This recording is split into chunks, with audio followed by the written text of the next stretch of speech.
Selamat pagi semuanya, apa kabar? Sehat, sukses, bahagia selalu. Jangan lupa subscribe, like, bagikan channel ini dan berikan komentar Anda agar kami semakin semangat dalam memberikan Anda berbagai informasi terbaru mengenai dunia pasar modal. Bagi Anda yang selama ini telah mendukung kami ucapkan terima kasih. Kami doakan Anda selalu diberikan kesehatan, rezeki, dan kebahagiaan yang melimpah. Jangan lupa Anda aktifkan loncengnya ya, agar Anda tidak tertinggal setiap kami mengeluarkan video terbaru. Yuk langsung aja kita mulai dengan market outlook untuk perdagangan hari ini, hari Rabu 14 Juli 2021. Kalau kita lihat memang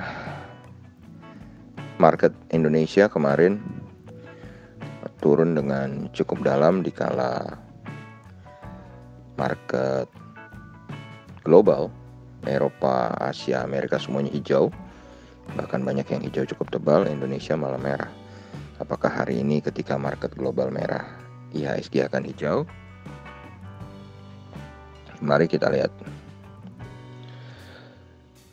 Kalau kita lihat berita-berita yang ada di berbagai media hari ini, yang paling banyak adalah berita mengenai SMDR ya. Jadi SMDR ini atau apa namanya, sebuah perusahaan pelayaran ya. Jadi cukup banyak beritanya mengenai Samudra Indonesia ini, terutama mengenai cold storage ya, dan apa namanya, pemimpin pasar rantai pendingin, jadi yang juga digunakan sebagai pengangkut vaksin bagi KF. Dan kemudian ada berita mengenai MLPL, kemudian ada berita mengenai KF dan ASA yang akan tambah modal dengan menggunakan skema obligasi konversi. Lalu ada Direktur Era Jaya atau ERAA, Johan Sutanto, yang menjual seluruh sahamnya sebanyak 225.000 lembar saham. Kemudian ada berita mengenai BRIS yang sudah mengucurkan 35,91 triliun ke UMKM. Kemudian ada berita mengenai dana tambahan untuk BUMN. Jadi memang BUMN sedang kesulitan likuiditas. Kemudian ada berita mengenai PT Aman Mineral Nusa Tenggara atau AMNT yang sedang dalam proses pembangunan smelter. Kemudian ada berita mengenai terbitnya saham-saham baru. Jadi ACST, Dada atau Diamond Citra Properindo, Same, kemudian Sraj, Behit. Jadi banyak sekali yang menerbitkan saham baru. Jadi memang alternatif right issue ataupun obligasi konversi memang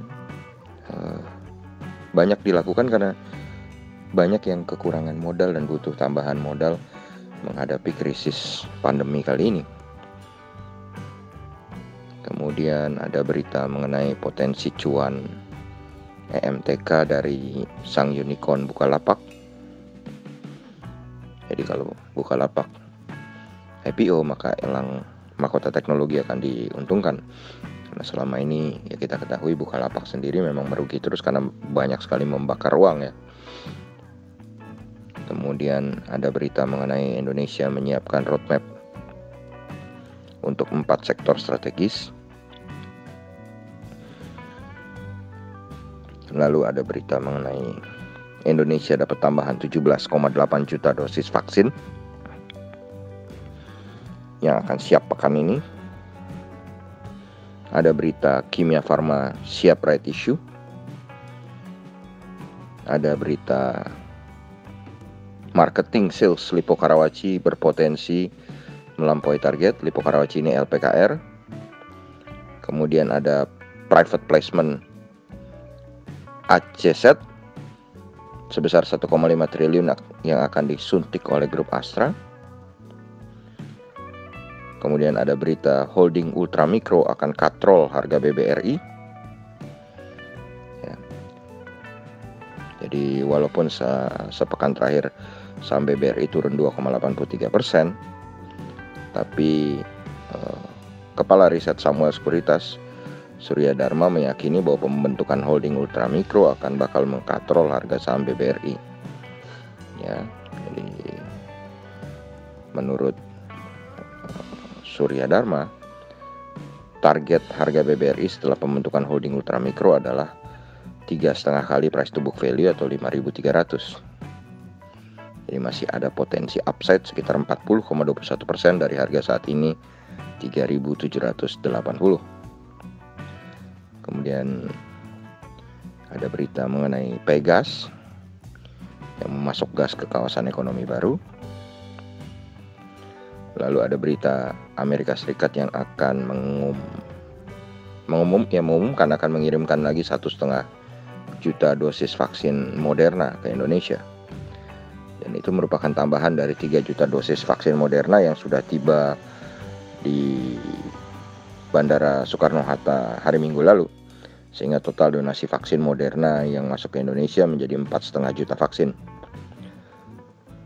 Kemudian ada berita mengenai akuisisi LinkNet atau LINK kode sahamnya yang akan dicaplok oleh EXCL. Kemudian ada berita mengenai LPPF yang akan fokus jualan online jika PPKM darurat diperpanjang. Dan itulah beberapa berita yang memang paling banyak muncul hari ini. Kemudian kalau kita lihat dari market Amerika dan Eropa sendiri, kita lihat semuanya berjalan satu arah, ya ini warnanya merah.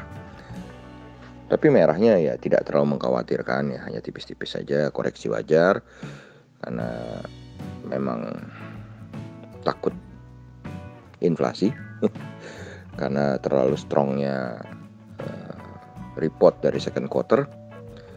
Dow Jones mengalami penurunan 0,31% ke 34.889. Nasdaq koreksi 0,38% ke 14.678. S&P 500 mengalami koreksi 0,35% ke 4.369. Sementara FTSE 100 Index London koreksi 0,01% ke 7.125. DAX Frankfurt juga koreksi tipis 0,01% ke 15.790. CAC Prancis juga koreksi tipis 0,01% ke 6.559. Aneh tapi nyata, tapi semuanya koreksi 0,01% ya. Kemudian US 10-year bond memang naik cukup tajam 3,82% ke 1,415, dan dolar indeks juga menguat 0,547 poin atau 0,59% ke 92,779. Kurs rupiah tampak masih cukup kuat bertengger di 14.463 rupiah per 1 US dolarnya. Sedangkan TLKM NYSE kembali mengalami koreksi 2,14% atau 0,46 poin ke 21, atau kalau dirupiahkan adalah 3.042. Nggak usah risau turunnya 2%, yang harus Anda lihat adalah harga Telkom di Amerika adalah 3.046. Kemudian kalau kita lihat EIDO atau ETF Indonesia yang diperdagangkan di New York Stock Exchange atau kumpulan 31 saham Indonesia yang diperdagangkan di Amerika, ternyata turun cukup dalam 1,96% atau 0,4 poin ke 20. Dan kali ini kayaknya EIDO-nya mengikuti IHSG. Kemudian kalau kita lihat oil atau WTI oil, Western Texas Industries Oil, yang naik cukup signifikan 1,55% ke 75,25. Gold naik 0,22% ke 1809,9. Timah naik 1,01% ke 32.360. Nikel mengalami kenaikan 0,31% ke 18.720. Dan batubara Newcastle kembali mencetak all time high, mengalami kenaikan 1,65% ke 142,25. Batubara Newcastle untuk kontrak bulan Agustus mengalami kenaikan 1,17% ke 138. Batubara Rotterdam mengalami kenaikan 3,51% ke 131,10 untuk kontrak bulan Juli, dan untuk kontrak bulan Agustus naik lebih dahsyat 4,8% ke 131. CPO juga naik cukup dahsyat dengan kenaikan 2,92% ke 3.977. Sementara wood pulp tidak mengalami perubahan, tetap di 4.875. Ya, yang perlu diperhatikan juga adalah dari berita-berita yang tadi pagi kami kumpulkan adalah laba dari SMDR naik 6 kali lipat. Ya. Kemudian kita beralih ke opening dari market regional Asia, di mana Nikkei 225 Tokyo Jepang nampak melemah 0,48% ke 28.580. Sementara S&P ASX 200 Sydney menjadi satu-satunya yang berada dalam zona hijau, positif 0,1% ke 7.339. Kospi Korea atau Kospi Seoul melemah 0,6% ke 3.251,89. Lalu bagaimana dengan IHSG? Setelah turun cukup dalam kemarin IHSG, sedangkan di mana market Asia menghijau, tentu saja kita mengharap IHSG hari ini memantul.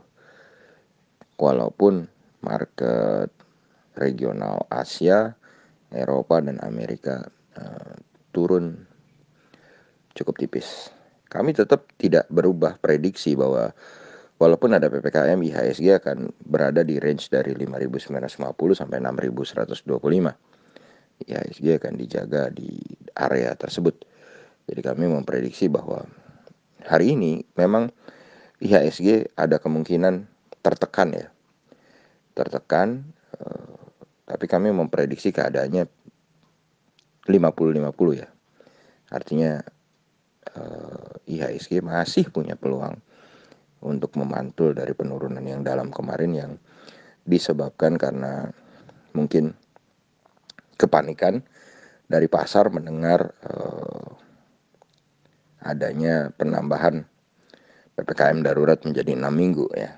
Dengan ketika Ibu Sri Mulyani bertemu dengan DPR ya, ada kemungkinan untuk seperti itu.